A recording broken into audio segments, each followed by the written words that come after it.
आजीविका से हमारे अतिथि वक्ता और सभी प्रतिभागियों का स्वागत करती हूँ। आजीविका एक सामाजिक उद्यम है जो ग्रामीण भारत में जलीय आजीविका को बढ़ावा देने और खाद्य और पोषण सुरक्षा को सुरक्षित करने के लिए प्रतिबद्ध है। जल जीविका का सार जल स्रोतों की उत्पादक क्षमता को बढ़ाकर रोजगार के अवसर बढ़ाने और गरीबी को कम करने में निहित है। हम इन एक्वाटॉक सत्र का आयोजन international year of artisanal fisheries 2022 के थीम पर कर रहे हैं। तो आज के एक्वाटॉक सत्र का विषय है effect of changing climate on aquatic organisms during fish farming activities.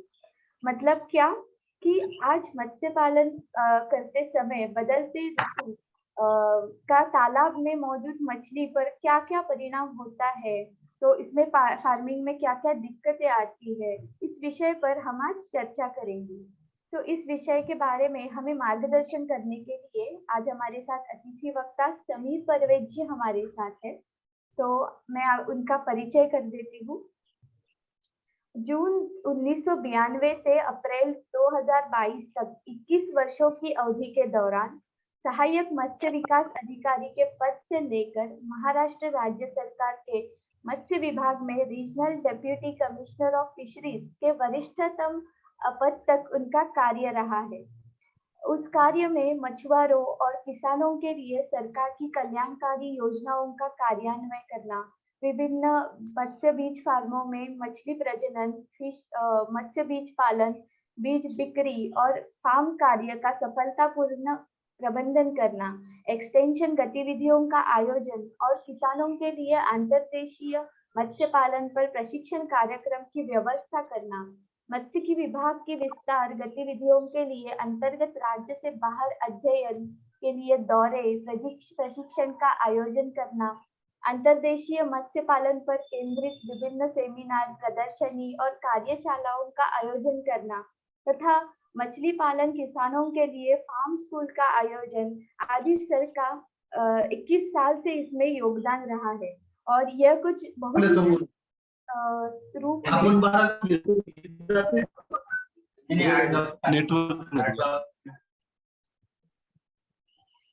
यही संक्षिप्त रूप में मैंने सर का परिचय किया है।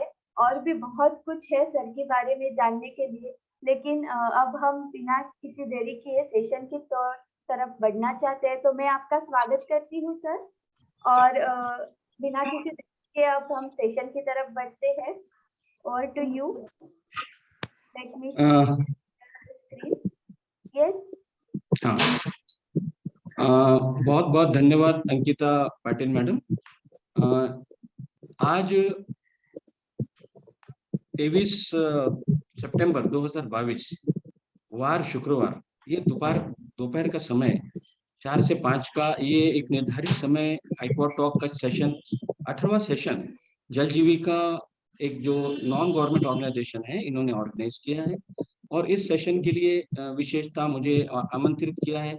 तो मुझे इस एक्वाटॉक सेशन में स्थान देने के लिए, मेरे सभी किसान भाइयों से बहनों से संवाद साधने के लिए मेरे जो मौका दिया है उसके लिए मैं प्रथम जल जीविका ऑर्गेनाइजेशन का उनके संस्थापक, उनकी chief executive officer Shri Neelkanth Mishra ji, उनके बाकी सहपाठी जो भी हैं कर्मचारी, सुबोध जी, अंकित मैडम और भी जो बाकी लोग जुड़े हैं, जो भी इसके जो फंडिंग पार्टनर्स हैं, जो भी पार्टनर्स हैं, इन सभी का मैं बहुत बहुत धन्यवाद देता हूं कि उन्होंने मुझे ये मौका दिया है कि आज मैं आपके साथ एक राज्य स्तर पे या कहें कि राष्ट्रीय स्तर पे मीठे पालन के क्षेत्र में जो हमारे किसान भाई और जो हमारे संशोधक हैं और जो एंटरप्रेन्योर्स हैं, जो व्यवसायिक हैं या जो भी इस व्यवसाय से जुड़ना चाहते हैं, चाहे वो विद्यार्थी क्यों न हो, चाहे आदिवासी क्षेत्र के क्यों न हो, जो पिछड़े क्षेत्र के क्यों न हो, मागास वर्ग के क्यों न हो,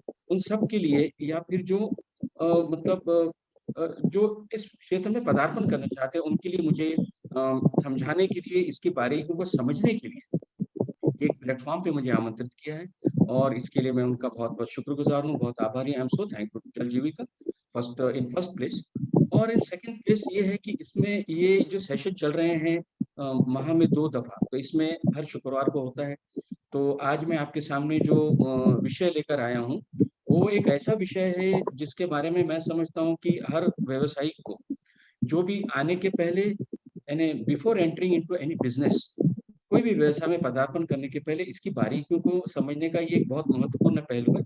और वो रहता है कि बदलते जो मौसम होते हैं हमारे देश में या राष्ट्रीय स्तर पर, अंतर्राष्ट्रीय स्तर पर, खास करके मीठे पालन क्षेत्र में जब मत्स्य पालन हम करते हैं, तो उसमें जो effect of changing climate on existing aquatic organisms होता है फिश फार्मिंग एक्टिविटी में, या कहें कि मत्स्य पालन प्रक्रिया दरमियान जो ऋतु बदलते हैं, बरसात से हम ठंडी के मौसम में जाते हैं, विंटर सेशन में, फिर हम ग्रीष्म में आते हैं, समर में, बीच में हमारा ऑटम स्प्रिंग वगैरह भी रहता है, जो हम फॉरेन में बोलते हैं ऑटम स्प्रिंग, हम तो यहाँ पे जैसे बाहर हम कहते हैं। इस टाइप के मौसम बदलते रहते हैं। मुख्यतः 3 ऋतु हमारे मानी जाती है।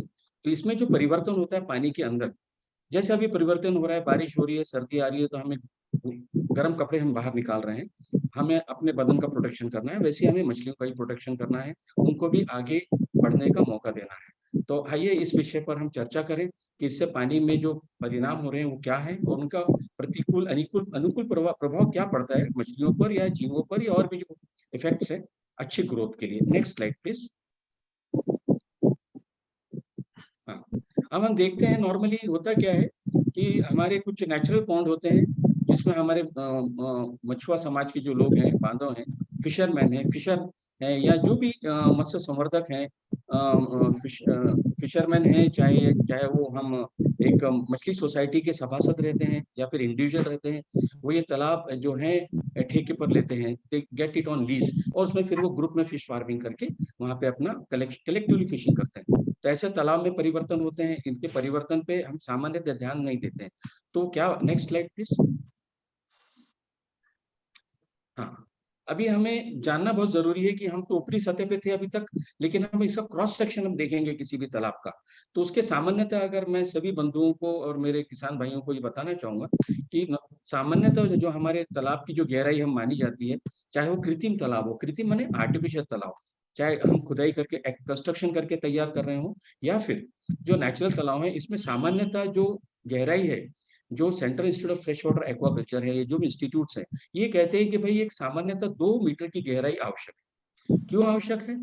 क्योंकि इसमें एक ऊपरी सतह बन रही है, एक बीच की सतह बन रही है, मिडल लेयर, और एक नीचे की सतह। ये 3 सतहों में हमारी जो मछलियां हैं, जिसका हम पालन करते हैं मत्स्य खेती के दरमियान, इनको एक एक कहेंगे कि एक अच्छा वातावरण मिलता है, एक अच्छा हैबिटेट मिलता है। तो ये हैबिटेट में नॉर्मली ये पाया जाता है कि ऊपर नॉर्मली जब सनलाइट होती है, जो सूर्य प्रकाश पड़ता है, जिसमें सारी एक्टिविटीज होती है, फोटोसिंथेसिस हो रहा है, ऑक्सीजन प्रोडक्शन हो रहा है, पीएच मेंटेन हो रहा है, तापमान मेंटेन हो रहा है, तो सारी बातें जो है ये 3 लेयर जब रहती हैं तो स्टेबलाइज होती है। हमें हर चीज को स्टेबलाइज करता है। मान लीजिए अगर हम कोई घर बना रहे हैं और उसकी हमारी एक ईश्वर ने हमें जो पैदा किया है, तो हमारी ऊंचाई आती है करीब करीब समझिए 5 feet, 5 inch, 5 feet 6 inch, 8 inch या 6 फीट। तो हम जब घर में प्रवेश करते हैं तो हम घर का दरवाजा एक 6 फीट हम ऊंचाई उसकी रखते हैं। दीवार जो रखते हैं वो कम से कम 10 से 12 फीट रखते हैं, ताकि हम घर में जब आराम करें तो हमारे को एकदम छत हमारे सर ऊपर देखे, तो छत बहुत नजदीक ना नजर आए। इसी प्रकार हमें मछलियों का भी ध्यान रखना है। पानी में जब रह रही है तो उनको भी वातावरण अच्छा देना है, तो 2 मीटर की गहराई सामान्यतः बहुत जरूरी है। Next slide. हाँ, अब पानी के अंदर जब जब हम देखें तो जो फिजिको केमिको पैरामीटर्स हैं, जो लोग मत्स्य पालन कर रहे हैं या फिर जो विद्यार्थी वर्ग हैं, पीछे की स्लाइड दिखाएं प्लीज, बैक स्लाइड प्लीज। हाँ, तो इसमें कुछ बातें हैं, जो 8 बातें हैं, अनुक्रमांक 1 2 3 4 5 6 7 8 जो बातें हैं, जो घटक हैं, यानी जो कंपोनेंट्स हैं, वो पानी के कौन कौन से कंपोनेंट्स हैं जो फिश फार्मिंग में या मत्स्य संवर्धन, और खास करके ये सभी मेरे किसान भाइयों को मैं ये अनुरोध रहूंगा कि हम जो बात कर रहे हैं ये सिर्फ मीठे पानी मछली की, मतलब कतला, रोहू, मृगल, सैक्रिनस, तिलापिया या फिर पंगेसियस, जो नॉर्मली मार्केट में आप लोग लाते हैं, बेचते हैं, 2 पैसे कमाते हैं और अपना कुटुंब चलाते हैं, परिवार चलाते हैं।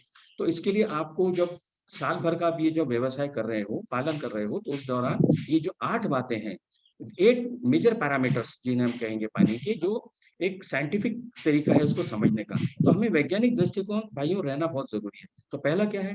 पानी का रंग है, पारदर्शिता है, उसकी ट्रांसपेरेंसी है, उसका तापमान है यानी उसका टेम्परेचर है, पीएच है, और उसके बाद में उसका घुलित ऑक्सीजन है, डिजोल्व ऑक्सीजन है, टोटल अमोनिया है, 7वें नंबर पे अल्कैलिनिटी है, और यानी क्षारीयता है, और टोटल हार्डनेस है, यानी पानी कितना कठोरता है, इसमें कैल्शियम कार्बोनेट वगैरह कितना है। तो पहले फिर से आए हम कलर ऑफ वाटर। तो कलर ऑफ वाटर, जब विशेषता जो मैंने लिखा हूँ टेबल पे ध्यान दें, तो उसमें वो रहना चाहिए कि हल्का हरा या फिर हल्का येलो। अगर वो बहुत ज्यादा डार्क ग्रीन होगा और बहुत ज्यादा या फिर ब्राउन हो जाएगा, मटमैला होगा, तो उसके मछलियों के जो बीज आप डालोगे, उसके जो गलफड़े रहेंगे उसमें वो फंसेंगे, कण पान मिट्टी के, उसमें उसकी मतलब उसमें उसकी ग्रोथ नहीं होगी, वो हैम्पर होगी, वो बेचैन हो जाएगी, उसमें प्लैंक्टन फॉर्मेशन भी बराबर नहीं होगा। तो ये रंग की तरफ भी ध्यान देना बहुत जरूरी है। दूसरा है ट्रांसपेरेंसी, कि पानी कितना ट्रांसपेरेंट है।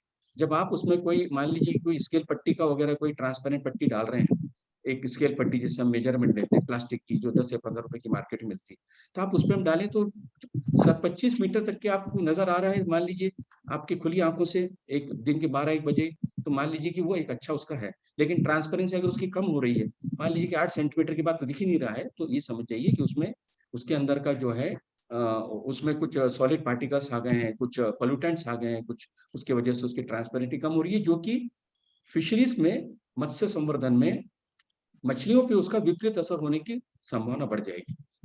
तीसरा है तापमान। तापमान जो है नॉर्मली 24 से 28 डिग्री, ये सभी लोग जानते हैं मेरे भाई लोग, किसान भाई, की इसमें जो है तापमान जैसे जो है पानी का, वो 24 घंटे की अगर साइकिल निकालें, तो हम नेक्स्ट स्लाइड इसमें देखना चाहेंगे, लेकिन इसको स्लाइड को समझ लें पहले। तो पीएच है हमारा वो 7.5 से 8.5 रहेगा, जो कि न एसिडिक है न अल्कलाइन है। अगर 7.5 से नीचे जाएगा तो मान लीजिए कि 4 हो जाता है, 2 हो जाता है, तो हाईली एसिडिक हो जाएगा। मैं पीछे की स्लाइड, हाँ, अभी डिजोल्व ऑक्सीजन जो है वो भी हमारा, जैसे हमें ऑक्सीजन की बहुत जरूरत है, पीछे आपने देखा होगा जब कोरोना काल आया था, तो ऑक्सीजन की वैल्यू कितनी बढ़ गई थी, 1-1 ग्राम ऑक्सीजन की वैल्यू जान बचाने के लिए आवश्यक थी। तो यही यही हम देखा, the same applies to fish farming also, जहाँ पे जो डिजोल्व ऑक्सीजन, जिसे हम घुलित ऑक्सीजन बोलते हैं, जो पानी में घुला रहता है, जिसके जो मछलियां पानी में से अपने जब उनके गिल फिलामेंट्स पे जाते हैं, तो वो एब्जॉर्ब करता है ऑक्सीजन मछली, चाहे वो छोटा मछली का बच्चा हो, फिंगरलिंग हो, चाहे ईयरलिंग हो, चाहे मार्केट साइज फिश हो, कि चाहे वो प्रॉन्स जो है उसको तो उसके लिए बहुत जरूरी है।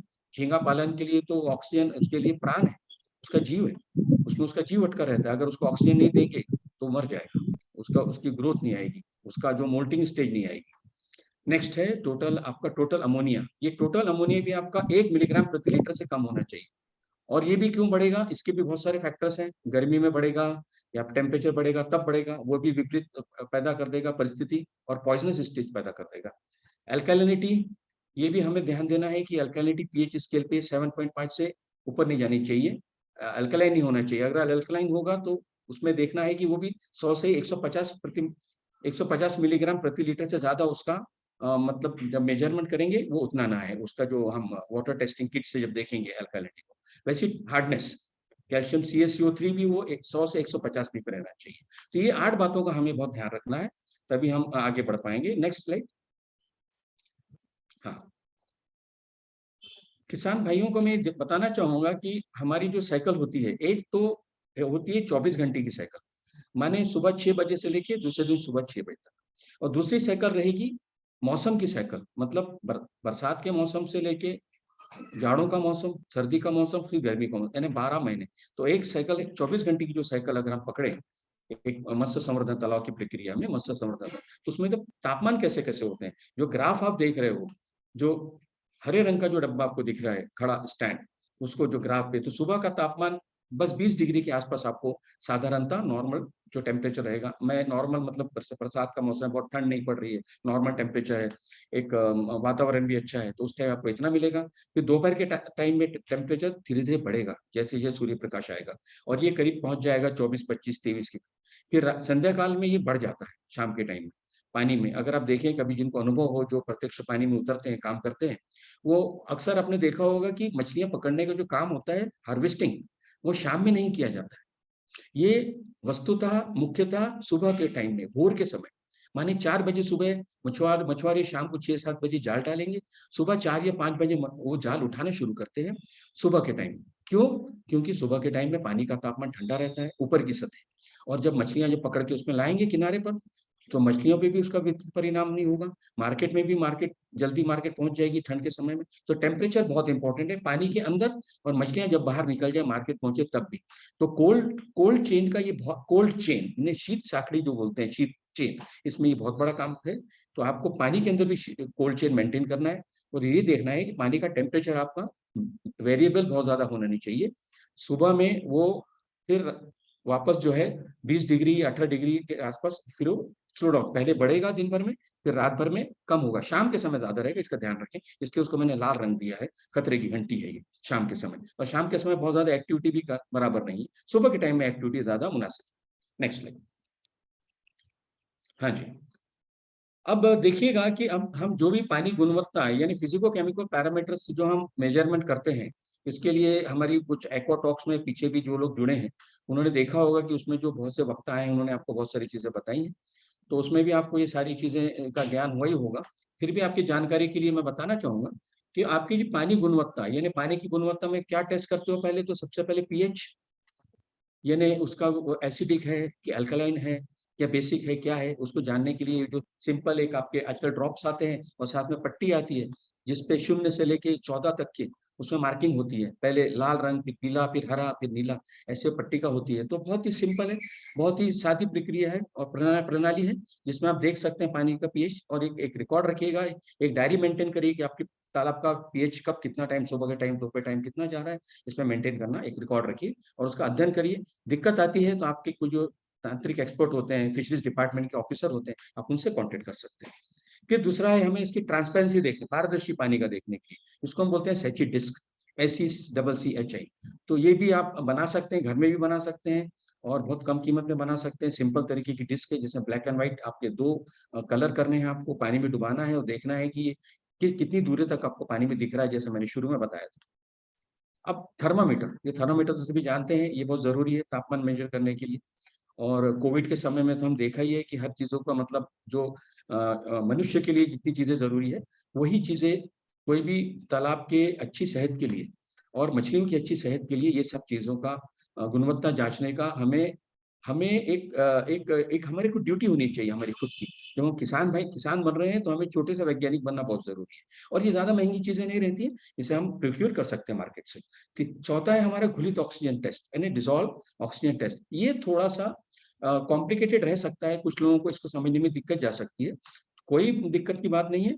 जो हमारे जल जीविका के कुछ सलाहकार रहते हैं, ये आपके साइट पर आ सकते हैं, या आपके एरिया के जो भी लोग हैं, चाहे वो बिहार रहे, चाहे छत्तीसगढ़ रहे, मध्य प्रदेश रहे, जो भी लोग यहाँ पे अगर जुड़ रहे हैं, महाराष्ट्र के रहे, कहीं की भी रहे, तो ये आपके कोई टेक्निकल ऑफिसर्स होते हैं या कृषि विज्ञान केंद्र होते हैं, यहाँ पे आप जाके उनकी मदद ले सकते हैं।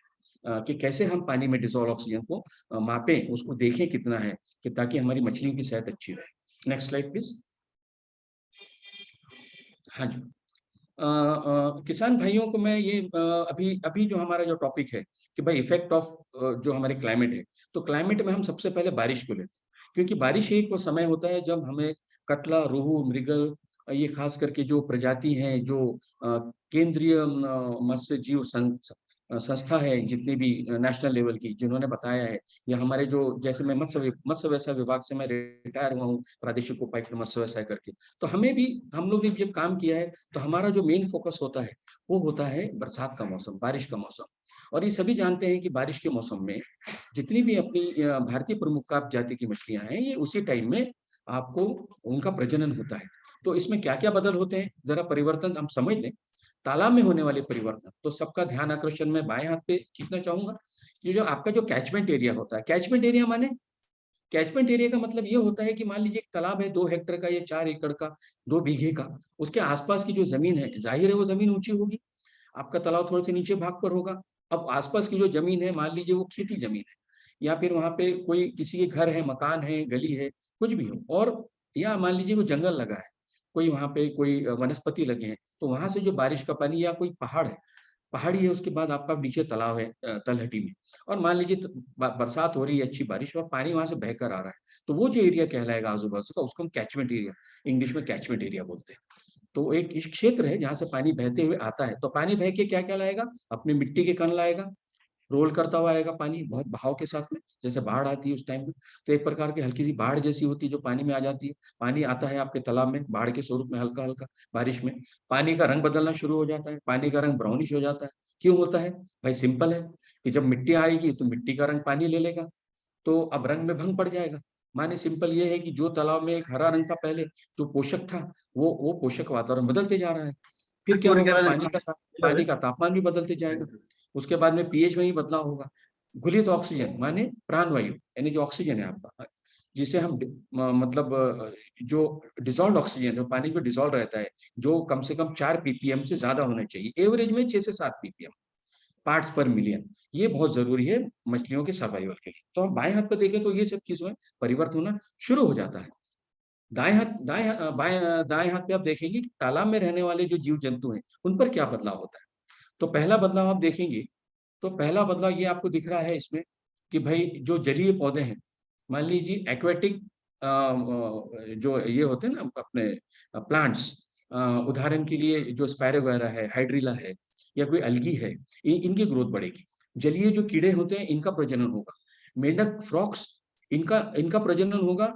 ये आसपास में उनका मतलब मेटिंग होगा, मेल फीमेल का, उनका स्पॉन प्रोड्यूस होगा, उनके टेडपोज बन जाएंगे। अनावश्यक जो मछलियां उनका प्रोडक्शन होगा, जो नहीं चाहिए, जिसको आपको पालना ही नहीं है, जिनकी ग्रोथ ही हार्डली साल भर में 3 या 4 इंच आ रही है, और जो पूरा खाने के लिए कॉम्पीट भी कर रही है, प्लैंकटन के लिए कंपटीशन कर रही है। आप जो दाना दे रहे हैं, फीड दे रहे हैं, उसमें कंपटीशन कर रही है कतला रोहू के साथ में। उसको हमें देखना है कि वो भी बढ़ जाती है। ऐसे मौसम में उनका ब्रीडिंग होता है। ये नैसर्गिक प्रक्रिया है, ईश्वर ने बनाया है, इसके हम कुछ कर नहीं सकते, ये होना ही होना है। वनस्पति प्लैंकटन और जू प्लैंकटन में भी वृद्धि होती है। तो ये क्या होते हैं, ये हम आगे समझेंगे आगे स्लाइड में। अब मछलियों का विरुद्ध दिशा में तैरना, अब देखिए कि ये बहुत महत्वपूर्ण है, क्योंकि उस दौरान में मछलियां उत्तेजित हो जाती हैं। क्यों होती हैं? क्योंकि उनके अंदर में गोनाडल डेवलपमेंट होता है, उनके अंदर के हार्मोन पैदा हो जाते हैं, और वो मतलब उनके जो मिलन मिलन का मौसम है नर और मादी का, ताकि प्रजाति नया पद हो। अभी आगे देखिए स्लाइड में आपको दिख रहा है कि कैसे ये स्लाइड, नेक्स्ट स्लाइड से आपको क्लियर हो जाएगा कि बारिश का पानी आ रहा है और मछलियां उत्तेजित होकर विरुद्ध दिशा में तैरना शुरू कर रही है। उनका उद्देश्य क्या है? कभी क्योंकि कतला और मृगल है, नैसर्गिक प्रजनन होना है, तो साल में एक ही बार होना है। तो ये एक मौका है, जब बारिश का पानी आ रहा है, तापमान कम हो रहा है, रिमझिम बारिश हो रही है, तो सारी मछलियां ऊपर ऊपर सतह पर आएंगी, ब्रीडिंग करेगी भाई, तभी तो उत्पत्ति होगी, और तभी तो स्पॉन होगा, तभी जीरा पैदा होगा नेचुरल तरीके से। और तालाब में जो है बड़े बड़े जलाशय जो होते हैं, वहां पे ऐसे ही नेचुरल ब्रीडिंग होती है, और वहां पे तालाब में आपको कभी कभी सीड स्टॉक भी नहीं करना पड़ता है। हमारे जो मछुआरे भाई हैं, बहनें हैं, उन लोगों को वहां पे नैसर्गिक स्वरूप में मछलियां मिल जाती है, कट्टा और मृगल एक साल के बाद। वो इसीलिए मिलती है कि आप वहाँ पे नेचुरल एरिया में उनको जो ब्रीडिंग सेंटर है उसको अगर हम छेड़ते नहीं है, वहाँ पे कोई बांध नहीं बांधते हैं, कोई कंस्ट्रक्शन नहीं करते हैं, तो वहाँ पे एरिया अच्छा मिलेगा उनको। दूसरा परिवर्तन क्या होता है? जो घुलित ऑक्सीजन है वो बरसात में थोड़ा कम होने लगता है। टेम्परेचर चेंजेस होगा, क्लाउडी वेदर होगा, इसकी वजह से कम होता है। उस टाइम क्या होता है, जब आप चित्र देख रहे हैं नीचे, मछलियां संतुलन खो देती है, इम्बैलेंस। मान लीजिए कि आपने सुबह कुछ खाना नहीं खाया और सडनली आप वॉकिंग के लिए निकल गए, न दूध लिया मॉर्निंग में, न चाय पी, और सडनली आपने वॉकिंग कर लिया, तो होगा क्या? आपका रक्तचाप यानी ब्लड प्रेशर सडनली डाउन हो जाएगा, आपका बॉडी का ग्लूकोज लेवल सडनली डाउन हो जाएगा, और ये उम्र पे भी फर्क पड़ेगा। अब मेरे जैसा व्यक्ति जो रिटायर हो गया है, अगर मैं सोचूं कि मैं बिना कुछ खाए पिए निकल जाऊं, तो ये तो बेवकूफी होगी, मुझे चक्कर आ जाएगा, बीपी कम हो जाएगा। और कोई यंग बच्चे हैं आजकल, देखे होंगे आपने कि कभी कभी कोई सिंगर्स भी गाना गाते गाते स्टेज पर खुदा ना खास्ता उनके साथ हादसे हो चुके हैं। और आपने एग्जाम्पल कलकत्ता में देखा है, एक सिंगर जो है वो गाना गाते गाते क्यों हुआ? अति उत्साही हो गया, तो और अति उत्साही कि उसके बॉडी के न्यूट्रिएंट्स कम हो गए, कोलैप्स हो गया। ये चीज हमें, जल में भी प्राणी है, मछलियां हैं, आपको 2 पैसे देकर जाना है मार्केट में, तो आपको उनको ध्यान रखना बहुत जरूरी है। तो आपको घुलित ऑक्सीजन कम हो रहा है, उस पर ध्यान देना है।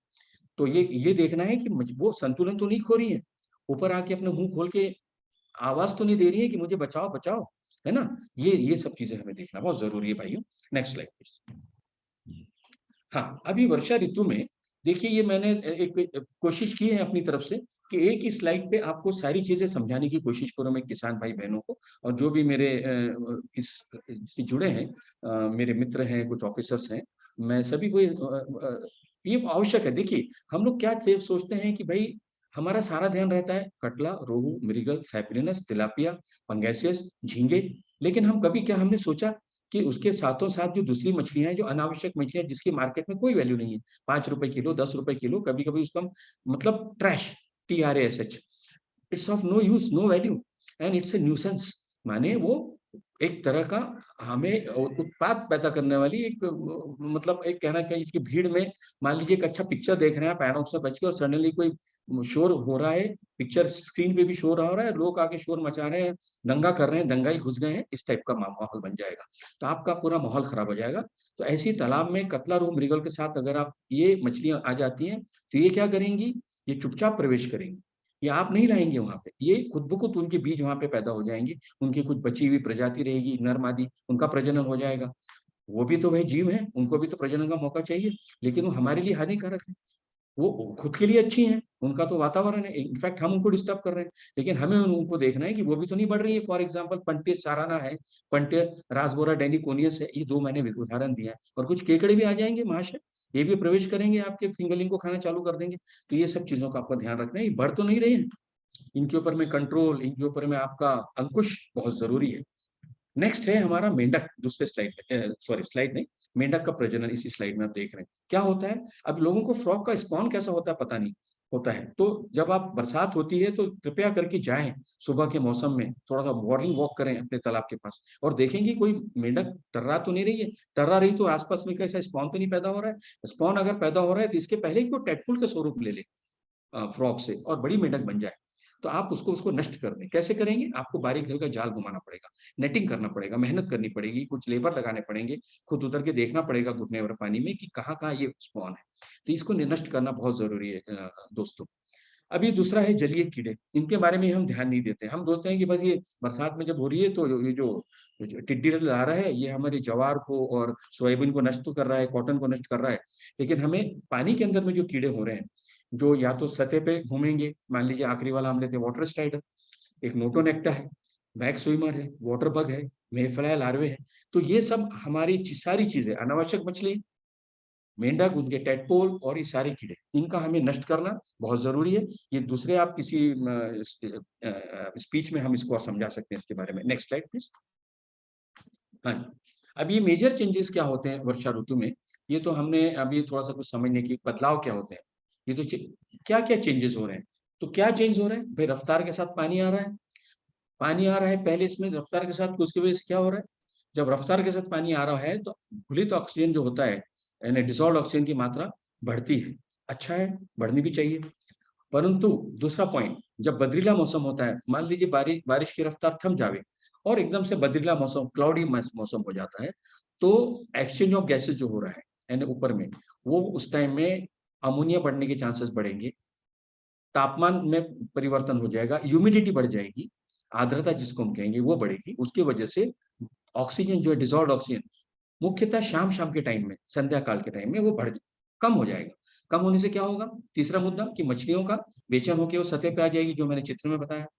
मत्स्य काश्तकार को क्या करना है रेमेडी, भाई पानी में थोड़ा सा बांस घुमा लें, लकड़ी उकड़ी से हलचल करने, या फिर नाव ही चला लें, छोटी नाव हो आपके पास, या एरेटर हो, एरेटर का इस्तेमाल कर लें। ये आप सिर्फ किस लिए, मछलियां बचाने के लिए। नेक्स्ट है आपका भारी बारिश। भारी बारिश में क्या होगा, मैंने तो पहले उदाहरण दिया, छोटा ये रफ्तार से पानी आ रहा है, भारी बारिश, भारी बारिश में क्या होगा, इधर दूसरा पॉइंट है हमारा, मुख्य मुख्य चेंज, परिवर्तन जो हो रहा है, मुख्य परिवर्तन उसमें है तालाब की जो ऊपरी सतह है उसका पीएच में अचानक बदलाव होगा, ऊपर की जो सतह होगी उसका तापमान बदलेगा। मैंने शुरू में आपको समझाया था दूसरी स्लाइड में कि 3 सतह होती है हमारी, तो सतह में तापमान बदलते रहते हैं, ऊपर का तापमान पहले बदलना चालू होगा, नीचे की सतह का बाद में होगा, लेकिन ऊपर की सतह का तापमान बदलेगा, और जाहिर है कि नीचे के तापमान बदलना शुरू होगा।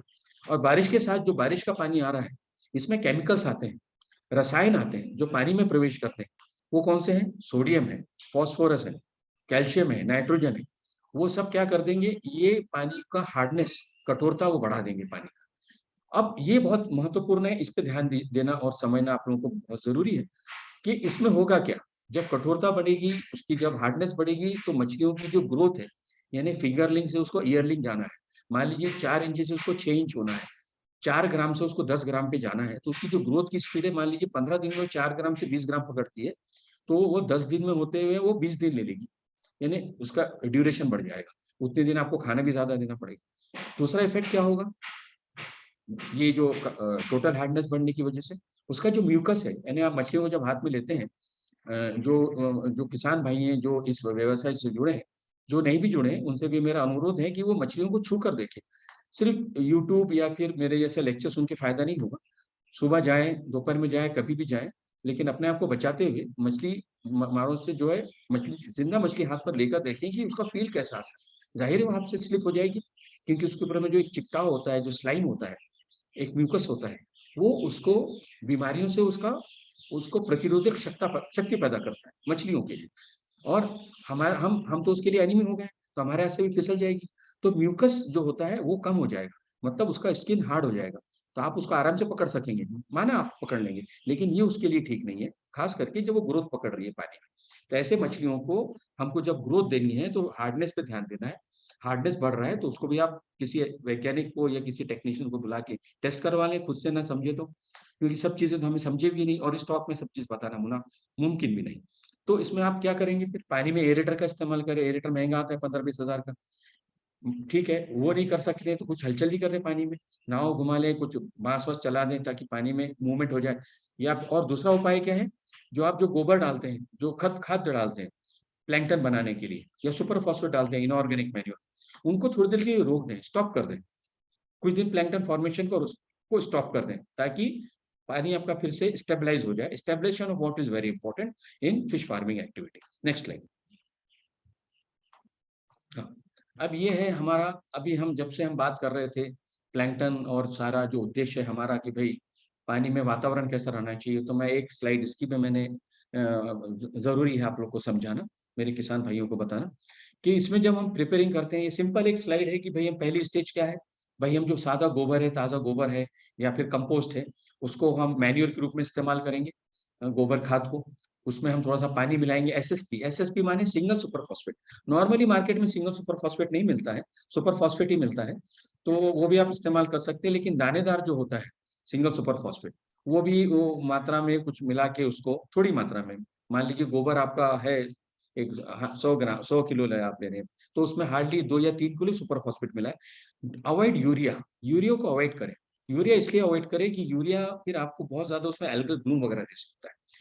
तो आप सिंगल सुपर फॉस्फेट इस्तेमाल करें, इसमें आप कुछ फीड भी ऐड कर सकते हैं, लेकिन ये सिंपल मैन्योरिंग प्रोसीजर। और उसको स्प्रिंकल कर दें, उसका एक घोल बना लें और तालाब में छिड़काव कर दें, तो वो आपको प्लैंकटन तैयार करने में मदद करेगा। Next slide please. हाँ जी, अब ये जो साइकिल ऑफ प्लैंकटन, मैंने आपने एक बार मैन्योरिंग कर दी, तालाब में मैन्योरिंग करने के बाद जो उसमें जो ऑर्गेनिक मैटर है, फाइटोप्लैंक्टन है, फाइटोप्लैंक्टन बढ़ेगा, कब बढ़ेगा, जब सूर्य प्रकाश होगा, फोटोसिंथेसिस प्रक्रिया होगी, तो फोटोसिंथेसिस प्रक्रिया से फाइटोप्लैंक्टन बनेगा। फाइटोप्लैंक्टन के बाद जूप्लैंक्टन भी बनेगा, ऑर्गेनिक मैटर भी बनेगा, बैक्टीरिया भी बनेंगे, और मछली जो है वो उसके लिए सारी चीजें उपलब्ध रहेंगी। तो ये साइकिल ऑफ प्लैंक्टन का एक चित्र मैंने आपको दर्शाने की कोशिश की है। और ये हमारा ये जो एक्टिविटी है प्लैंक्टन के चक्र, ये चक्र मौसम पर भी निर्भर करता है, बारिश, ठंडी और ग्रीष्म में जू प्लैंकटन की जो रफ्तार है बनने की, उस पर भी इसका अनुकूल या फिर प्रतिकूल परिणाम जरूर होता है। Next slide. हाँ, अभी हम प्लैंकटन प्लैंकटन कर रहे हैं, लेकिन प्लैंकटन तो ठीक है, हमें मालूम है प्लैंकटन क्या है, और मैं समझता हूँ सभी भाई जानते होंगे कि जिसको हम प्लैंकटन या मराठी में प्लवंग बोलते हैं, जो प्राणी प्लवंग मराठी में बोलते हैं, वनस्पति प्लवंग मराठी में उसको फाइटोप्लैंक्टन को कहते हैं। तो ये दोनों प्लैंक्टन में से जू प्लैंक्टन हमारे लिए महत्वपूर्ण है, खास करके स्पॉन स्टेज से लेके अडल्ट स्टेज तक। तो इसको हम जो सिंपल, हमारा जो एक सिंपल प्लैंक्टन नेट है, ये 1500 रुपये 2000 रुपये में आ जाएगा। इसका एक प्लैंक्टन नेट होता है जो सिल्क बोल्टिंग क्लॉथ का बना होता है, नीचे में एक सिंपल टेस्ट ट्यूब होता है, जो समझिए कि 20 ml कैपेसिटी का 20 मिलीलीटर पानी आ जावे उसमें। आप इसको पानी में घुमाना है, ये जो बंदा खड़ा है लेकर, इसने पानी में घुमाया है, इसको खड़ा किया है, नीचे पानी में ड्रिबल हो रहा है, और जितना भी प्लैंक्टन है वो सिर्फ बोल्टिंग क्लॉथ से पास आउट नहीं होगा, पानी पास आउट हो जाएगा, मतलब फिल्टर हो जाएगा, और जितना भी प्लैंक्टन है चाहे कितना भी बारीक हो, वो सारा जू प्लैंक्टन और फाइटोप्लैंक्टन भी वो टेस्ट ट्यूब में जमा हो जाएगा। फिर आप इसको कैसे तपासेंगे? Next slide. हाँ, अगर आपके पास में माइक्रोस्कोप है तो ठीक है, अगर नहीं भी है तो आप आपका सैंपल ले जाके, टेस्ट ट्यूब में भी दिखता है उसकी हलचल। अगर आपको और बारीकाई से उसका अध्ययन करना है, माइक्रोस्कोप से देखना है, तो आप इसका सैंपल एक माइक्रोस्कोप अगर वाटर का लेते हैं, वो टेस्ट ट्यूब का, और उसमें आपको व्हाइट कलर के ऐसे दाने जैसे दिखते हैं मूवमेंट करते हुए, छोटे छोटे बिल्कुल बहुत मौलिक बहुत स्मॉल रहते हैं। वो आप देखेंगे तो वो सारे जू प्लैंक्टन इस टाइप के रहते हैं। कोई आपको डेफनिया रहेगा, कोई मोइनिया रहेगा, कोई साइक्लोप्स रहेगा, बीच वाला साइक्लोप्स है, राइट वाला बड़ा से दिख रहा है जो पेटू है, वो हम उसको हम डेफनिया कहते हैं। तो ये सब क्या है, ये नेचुरल फीड है स्पॉन के। किसका स्पॉन? कतला, रोहू, मृगल, साइप्रिनस, ये सब जो हमारी मछलियों की प्रजाति है, इनको इनके बचपन से माने इनके शिशु स्टेज से, स्पॉन से लेके फ्राई तक, फ्राई से लेके फिंगर, फिंगर से लेके अडल्ट या फिर जुवेनाइल से लेके बड़े स्टेज तक, इनको इसकी जरूरत होती है, नीड है। ये इसकी तुलना एक मान लीजिए कि वो एक नन्हा कोई बालक जन्म आया है तो उसके स्तनपान के लिए जैसे उसको बालक को माँ का दूध जरूरी है, वैसा ये प्लैंकटन की जरूरत होती है। मैं इसकी तुलना इससे करूंगा, क्योंकि और इसका पैदा करने की जवाबदारी किसकी है? हम पर है, आप पर है। कैसे करेंगे? सिंपल, ऑर्गेनिक रॉक ऑर्डन और सिंगल सुपर फॉस्फेट और थोड़ा सा ग्राउंड ऑयल किट, वो हम दूसरे कक्षा में आप सीख सकते हैं, इसके बारे में समझ सकते हैं, प्रैक्टिकल जाके देख सकते हैं किसी फिश फार्म पे। Next slide. ओके, हम अब बारिश की से हम शीत में आ जाते हैं, ठंडी के मौसम में।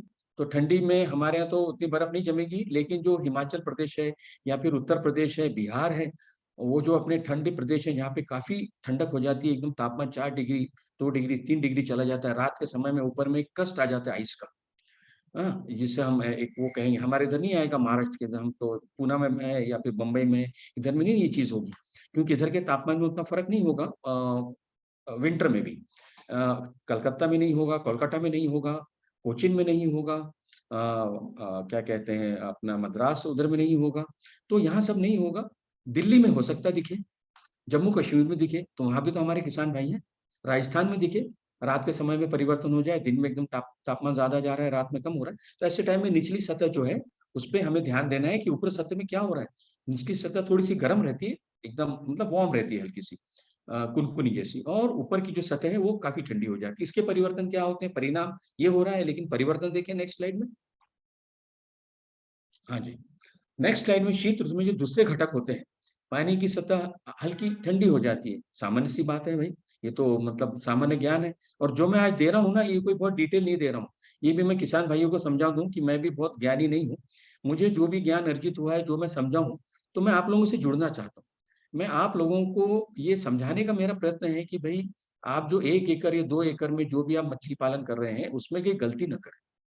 उसमें अगर गलती कर भी रहे हैं तो उसमें सुधार कर, और अगर सुधार जो कर रहे हैं तो उसके लिए कौन से मौसम में कौन सा सुधार करना चाहिए, उसमें से भी प्रकाश डाल रहा हूँ। I am just throwing the light on what you have to do in this 1 hour session. तो पानी की जो ऊपरी सतह जो होती है, उसमें घुलित ऑक्सीजन, डिसॉल्व ऑक्सीजन ज्यादा हो जाती है। निचली जो परत होती है उसका ऑक्सीजन कम हो जाता है, इसको आप मेजरमेंट भी कर सकते हैं।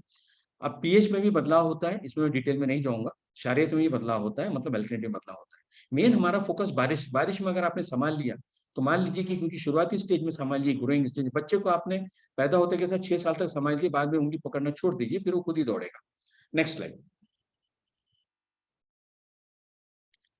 ठीक है, जैसे हमने अभी वर्षा की ऋतु में हमने देखा कि क्या हुआ, शीतकाल में भी हम देखेंगे कि पानी के तापमान में क्या मुख्य परिवर्तन हुआ, तापमान में गिरावट हुआ, सादी सी बात है। घुलित ऑक्सीजन को क्या हो रहा है, मतलब जो डिसॉल्व्ड ऑक्सीजन है, जो जो 4 पीपीटी से ऊपर, पीपीएम से ऊपर होना चाहिए पीपीटी, और उसका वो क्या होगा, उसमें गिरावट होगी। Oxygen level will fall down from 7, 6 और 7, इट विल वो it may go up to 5, it may go up to 4। So you have to keep a track record, आपको उस पर एक नजर रखनी है, ये गिर तो नहीं रहा है, क्योंकि इसका इफेक्ट क्या होगा, उसके इंडिकेटर क्या है, उसके क्या इशारे हैं। ये जो तीसरा कॉलम पे ध्यान दे सभी लोग, कि मछली द्वारा कम मात्रा में भोजन ग्रहण करना, मतलब आप सुबह दाना दे रहे हैं, पता चला वो कंज्यूम नहीं कर रही है। आप फली की खली दे रहे हैं, राइस ब्रान दे रहे हैं, या फिर प्रोबायोटिक डाल रहे हैं, वो उसको कंज्यूम नहीं कर रही है। कंज्यूम नहीं कर रही है तो वहां पे पानी का रंग बदल नहीं रहा है, पानी में लोड बढ़ रहा है, ऑर्गेनिक लोड बढ़ रहा है, कंज्यूम नहीं हो रहा है, पाचन की प्रक्रिया स्लो हो गई है मछलियों की। तो ये सब आपको इंडिकेटर्स आपको ध्यान में रखने हैं। क्या करना है आपको किसान भाइयों को? अरे भाई, थोड़ी देर के लिए आप जो है खाद डालना ही बंद कर दें, मैन्योरिंग बंद कर दें। आपको लगेगा कि प्लैंकटन फॉर्मेशन का क्या करूं, कुछ नहीं होगा। ऑलरेडी उन्होंने बरसात के मौसम में काफी प्लैंकटन खा पी के उन लोग तंदुरुस्त हो चुके हैं, फिंगरलिंग थोड़ी सी अडल्ट स्टेज में आने को देख रहे हैं। तो आप खुद ही समझ रहे हैं, आपको उंगली खुद ही वो अपना थोड़ी देर के लिए बर्दाश्त कर लेंगे। भाई, हम नवरात्र आ रहे हैं, उपवास नहीं रखते हैं क्या? हाँ, तो हम थोड़ी देर के लिए उनको उपवास रखवा दें, उनका पेट भी साफ हो जाएगा, पाचन क्रिया भी अच्छी हो जाएगी, और उनको फिर से वो जो है एक्टिव हो जाएंगे, उनको भूख भी लगेगी। चाहे वो फिंगरलिंग कतला का हो, चाहे रोहू का हो, चाहे मृगल का हो, तो इसको बंद कर दें थोड़ी देर के लिए, ज्यादा देर नहीं। और इसमें अगर आपको दिक्कत जा रही है तो टेक्निकल एक्सपर्ट जो है उनकी राय जरूर ले लें। और ये ना समझे कि भाई मुझे सब आता है, मैंने सब सीख लिया। नहीं, आपको पूरे जितने टाइम आपको राइट फ्रॉम मतलब सीडिंग से लेके हार्वेस्टिंग तक आपको एक क्या कहते हैं कि आपको किसी के शागिर्दी रहना है। कभी आप गुरु नहीं बन सकते इसमें, आपको हमेशा ये रखना है कि मुझे ये नहीं आता है, आपको सीखते चलना है। क्या करें? सिफेक्स दरों का वापर करें। सिफेक्स क्या होता है? It's a stabiliser. ये कुछ नहीं है, ये पानी में आपको एक बकेट पानी में मान लीजिए एक एक 5 ml 10 ml मिला लें घोल, उसको पानी में तालाब में डाल दें 1-2 एकड़ में।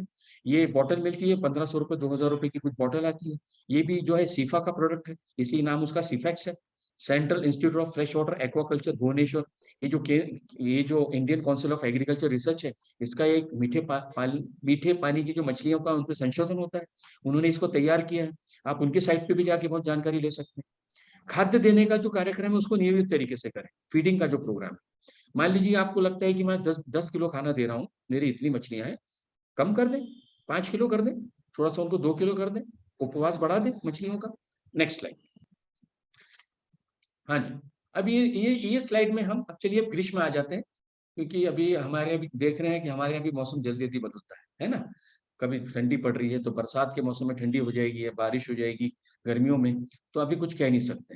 खैर, हम ये मान के चल रहे हैं कि बरसात के बाद ठंडी और ठंडी के बाद ग्रीष्म आ रहा है, यानी सारे मौसम अगर ठीक ठाक चल रहे हैं तो हमें क्या प्रिकॉशंस लेने हैं। तो उसमें पहले तो हम देखें कि बदल क्या हो रहा है।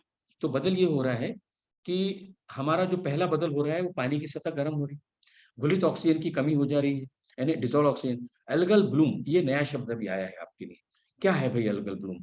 ये अल्गल ब्लूम क्या है? PLOOM ब्लूम माने एक लेयर, पानी के ऊपर एक आने वाली एक एक एक एक जमाव आ जाता है अलगी का। जो अलग अलग टाइप की अलगी होती है जो हमारे अनवांटेड रहती है, जो एक प्रकार की वनस्पति है, और जो उसका मैट आ जाता है उसको निकालना बहुत जरूरी है, इसको हम एल्गल मैट बोलते हैं। इससे भी गर्मियों में क्योंकि पानी का लेवल कम हो रहा है, ऑक्सीजन भी कम हो रहा है, तो अल्गल ब्लूम में वृद्धि हो जाती है। वृद्धि होगी तो फिर से ऑक्सीजन कम होगा, तो ये एक साइकिल तैयार हो जाता है। यानी अल्गल ब्लूम बन रहा है, ऑक्सीजन कम हो रहा है, ऑक्सीजन कम हो रहा है, फिर से अल्गल ब्लूम बन रहा है। तो ये हमारे मछली के जो साइकिल है, हमारी मछली का जो, जिसको हम रहनीमान बोलते हैं मराठी में, या हैबिटेट बोलते हैं इंग्लिश में, या वो रह रही है जहाँ रहना है उसको, उसके ऊपर उसका विपरीत परिणाम होता है। तो तालाब की जो निचली परत होती है उसमें घुलित ऑक्सीजन की कमी हो जाती है, पीएच में बदलाव होता है और वो अम्लीय होना शुरू हो जाता है। व्हाट डू मीन में अम्लीय? एसिडिक, माने पीएच स्केल पे वो 7.5 से खसक के 6.5, 5.5, 4.5 जाना शुरू हो जाता है। इतना भी नहीं जाता है, लेकिन अगर अगर आपके पास पीएच पट्टी है सिंपल, जो मार्केट में सस्ती मिलती है, वो अपने जेब में रखें हमेशा, मोबाइल के साथ साथ।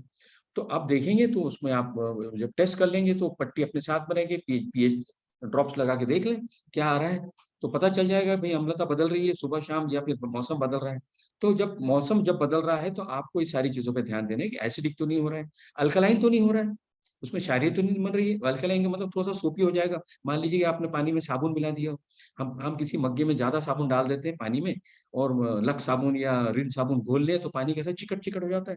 इसी प्रकार का आपका अगर पानी चिकटा आ रहा है पानी में, तो समझ लिए कि उसके अंदर अल्कलिनिटी थोड़ी सी बढ़ रही है। मैं बिल्कुल एक सिंपल सरल भाषा में आपको समझाने की मेरा प्रयत्न है। Next slide. अब गर्मियों में हमें क्या देखभाल करनी है? ये तो हुई परिवर्तन, कि आपको वहां पे जो उसकी जो बांध है, जो नीचे एक चित्र देख रहे हैं उसके आसपास आपका जो तालाब है उसके आसपास जो बांध है, उस पर थोड़ी हरियाली कर दें भाई। लेकिन भाई बहुत ऊंचे पेड़ ना लगाएं, नीलगिरी के पेड़ ना लगाएं, बबूल के पेड़ ना लगाएं कांटे वाले, नीम के पेड़ ना लगाएं, छोटे छोटे कुछ पेड़ लगा दें। इसके लिए कुछ आपके जो कृषि विभाग है उनसे भी सलाह ले लें कि मैं ये मेरी मिट्टी कौन से टाइप की, इस पर कौन से पेड़ लगाऊं। तो ये सब कंबाइंड इफेक्ट है, एग्रीकल्चर डिपार्टमेंट है, फिशरीज डिपार्टमेंट है, इसको सब साथ में लेके एक होलिस्टिक अप्रोच करिए और आगे बढ़िए। तो तालाब के एक चौथा हिस्से, मान लीजिए आपका कि एक तालाब 1 एकड़ का है, 1 एकड़ माने कितना हुआ? 4000 स्क्वायर मीटर। अब 4000 स्क्वायर मीटर का एक एक एक एक चौथाई माने 25%, कितना हुआ भाई? 4000 का एक चौथाई 1000 हुआ। तो 1000 स्क्वायर मीटर का एक ऐसा एरिया कर दें कि जहां पे आप कुछ छांव की व्यवस्था कर दें। मान लीजिए कुछ नेटवर्क लगा दें, शेड नेट लगा दें, एग्रीकल्चर डिपार्टमेंट से लेके थोड़ा सा हाइट पे बाम्बू वगैरह से। क्या होगा गर्मियों में? जो जितनी अपनी फिंगर लेंगे ऊपर से तो समझ में नहीं आएगा, लेकिन पूरे 4000 स्क्वायर मीटर के एरिया की मछलियां वो 3000 स्क्वायर मीटर छोड़ देगी, और 1000 स्क्वायर मीटर के एरिया में नीचे पानी में हलचल शुरू हो जाएगी। क्यों आएगी? ताकि उनको वहां पे ठंडक मिले। जैसे हम छतरी का इस्तेमाल करते हैं भरी धूप में, कड़ी धूप में, वैसे एक प्रकार से वो अम्ब्रेला का काम करेगी वो शेड। तो इसका आप ध्यान रखें। सांध्य के टाइम, इवनिंग के टाइम में, in the evening hours the temperature suddenly starts rising, it goes very high.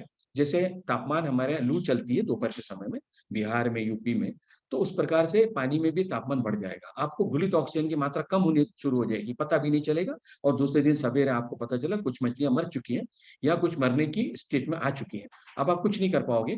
तो आप ऐसे उसके लिए, इसलिए आपको पहले ही क्या करना है, उपाय करना है, पानी में हलचल करना है, एरेटर का इस्तेमाल करना है। किसी को अगर तैरना आता हो, ट्यूब लगाए तो तैर ले। देखें कि भाई डूबे ना खुद और मछली को भी ना डुबाए। Next, next slide please. अभी हम आते हैं एक एक सुझाव। हाँ, सुझाव नंबर 1 पर, ये back slide please. On one में, हाँ बस। तो मैंने कुछ 8 या 10 सुझाव मित्रों आपके लिए मैं आया हूँ, क्योंकि समय का भी मुझे ध्यान रखना है।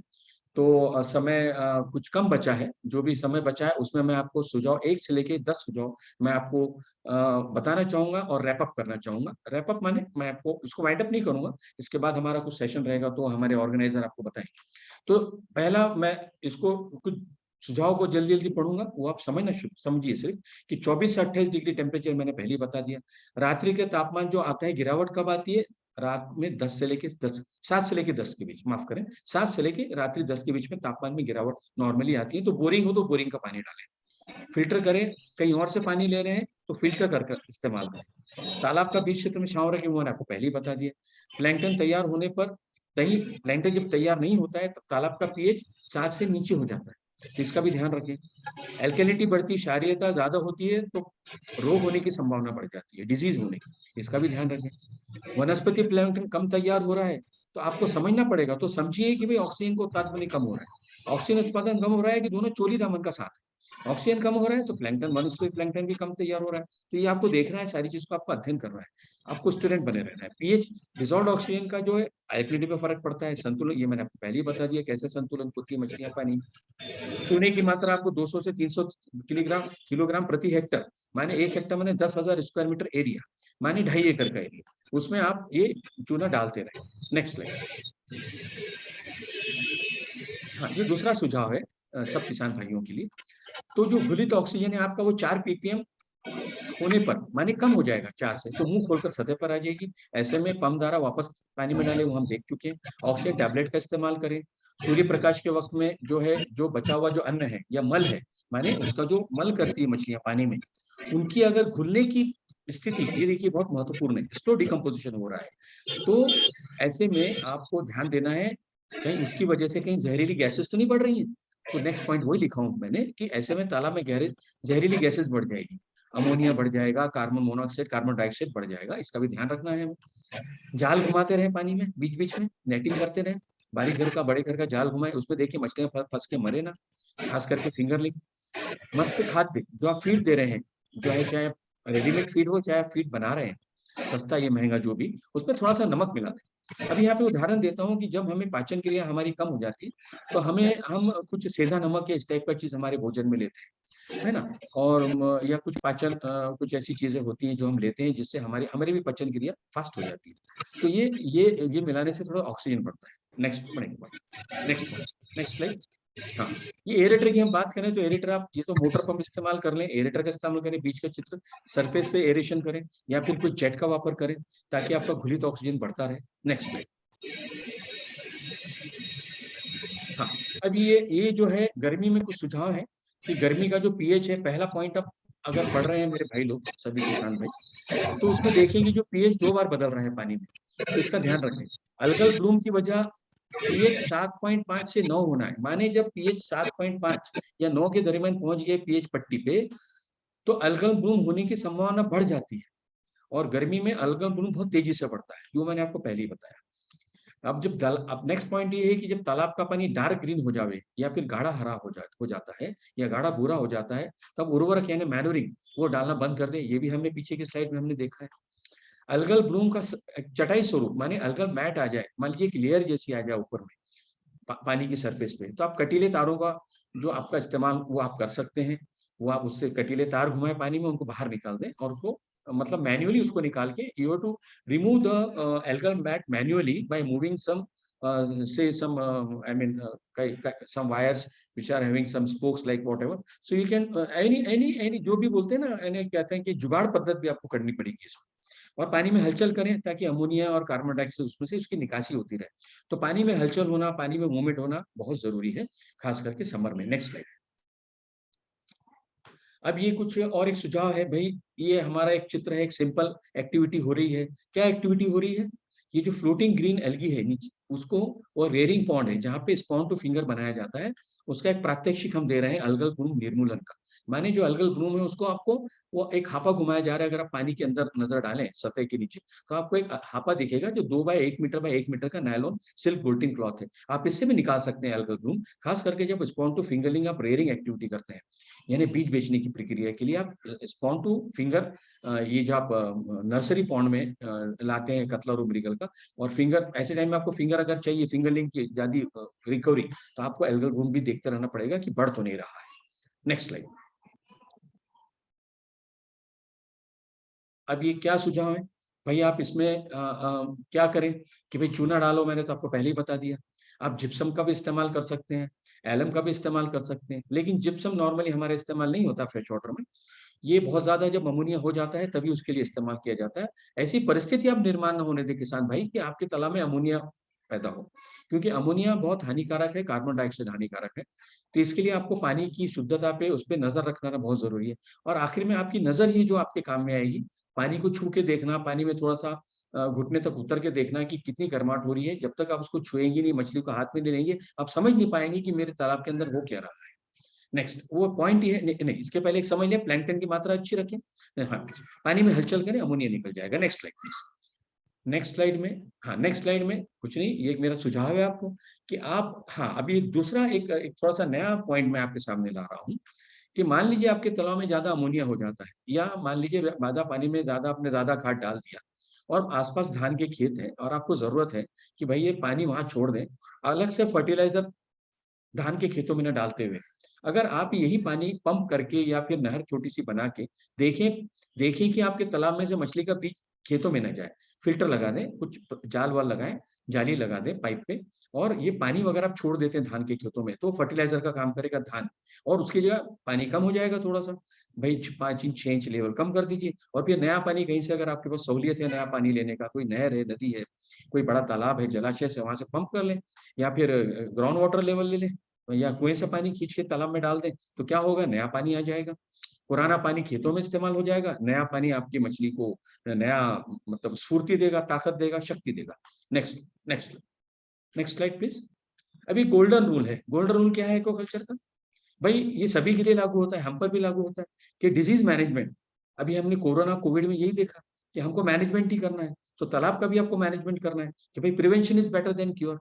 तो आपको सारे अभी जो मैंने बताया कि इफेक्ट ऑफ चेंजेस, भाई बारिश से शीत, शीत से ग्रीष्म, या बीच के और भी बदलते मौसम, आंधी तूफान, ये सारे मौसम में जो बदलते मौसम है, इनमें आपको मैनेजमेंट ही, आपका व्यवस्थापन और आपकी सूझबूझ, जनरल नॉलेज, सामान्य ज्ञान, इसमें कोई बहुत ज्यादा नॉलेजेबल होने की जरूरत नहीं है। आपको सिर्फ आपके ज्ञान चक्षु खुले रखना है, आपके आंख नाक कान सब कुछ खुले रखना है, समझना है वातावरण आसपास क्या हो रहा है, दूसरे किसानों के खेत में जाकर देखना है वो क्या कर रहे हैं, उनको अपना मित्र बनाए, शत्रु न बनाए।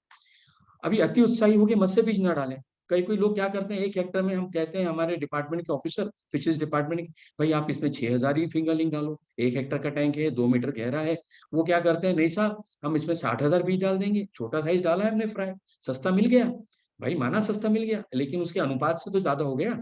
हाँ, तो वो कंपटीशन होगा मत्स्य खाद्य में, उसमें आपको मत्स्य खाद्य भी ज्यादा डालना पड़ेगा, उर्वरक भी ज्यादा डालना पड़ेगा, सारी मात्रा डबल ट्रिपल हो जाएगी, तो सारा वातावरण बदल जाएगा, अमोनिया बदल जाएगा। तो ये तो आप नाहक प्रक्रिया मतलब विपरीत कर दे रहे अपने हाथों से। तो कृपया करके इसका ध्यान रखें। सभी से मेरी गुजारिश है, रिक्वेस्ट है कि please go for good management practice, और पानी की क्वालिटी खराब ना करें, उसकी गुणवत्ता, क्वालिटी ऑफ वाटर जितना हम मेंटेन करेंगे उतना अच्छा रहेगा। सिफेक्स का इस्तेमाल करते रहें। सिफेक्स मैं इसलिए कह रहा हूँ क्योंकि कोई ये एडवर्टाइजमेंट नहीं हो रहा है, ये तो हमारा एक ऑर्गेनाइजेशन है सेंट्रल गवर्नमेंट का, उसका प्रोडक्ट है। पोटेशियम परमैंगनेट का इस्तेमाल करें, जो 25-30 रुपए का हार्डली एक छोटी 25-30 ग्राम मिल जाएगा आपको मेडिकल स्टोर में, उसको ले लें। चूना पाउडर जो मिल जाता है उसको इस्तेमाल करें। खड़ा पाउडर जो होता है चूना, मतलब उसके जो जो जो स्टोन के रूप में मिलता है वो न लाएं, पाउडर मार्केट से ले लें। हाँ, ठीक है, ये सब चीजों का आप इस्तेमाल करेंगे, गोल्डन रूल अप्लाई करेंगे एक्वाकल्चर में, तो आपको गोल्ड मिलने के चांसेस ज्यादा बढ़ जाएंगे। नेक्स्ट, ये जियोलाइट का इस्तेमाल वो तो मैं पहले ही बताया। खुराक का इस्तेमाल भी मैंने कहा कि कितना आप 60% ही खाना दें। मान लीजिए दिन में 10 किलो दे रहे हैं, अगर आपको मैनेजमेंट करना है तो कम दें, ज्यादा ओवर उनको ईटिंग ना कराएं, इनडाइजेशन हो जाएगा मछलियों को।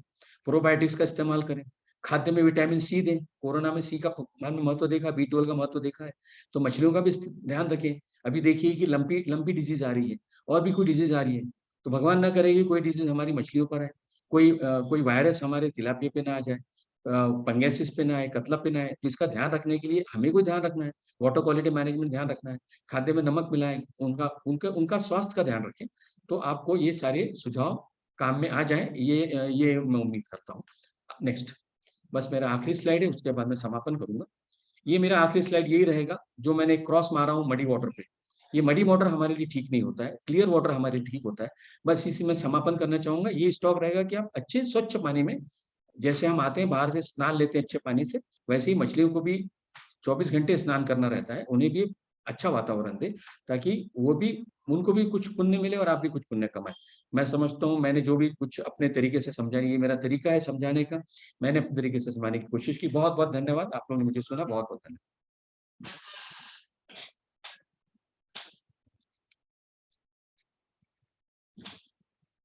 बहुत बहुत धन्यवाद सर, बहुत ही दिलचस्प ये सेशन रहा है, और पॉइंट टू पॉइंट आपने सारी छोटी छोटी चीजों का जो है ज्ञान हमें दिया है। उम्मीद करती हूँ कि ये ज्ञान को सभी किसान वर्ग अप्लाई कर पाएंगे। और किसी को अगर कुछ प्रश्न पूछना हो सर से तो वो पूछ सकते हैं। किसी का कोई सवाल है? किसी को भी कुछ पूछना हो तो आप पूछिए। जी, कोई मराठी में भी पूछना चाहे तो भी पूछ सकते हैं। मराठी फार्मर्स भी कुछ मराठी, जुड़े हुए हैं।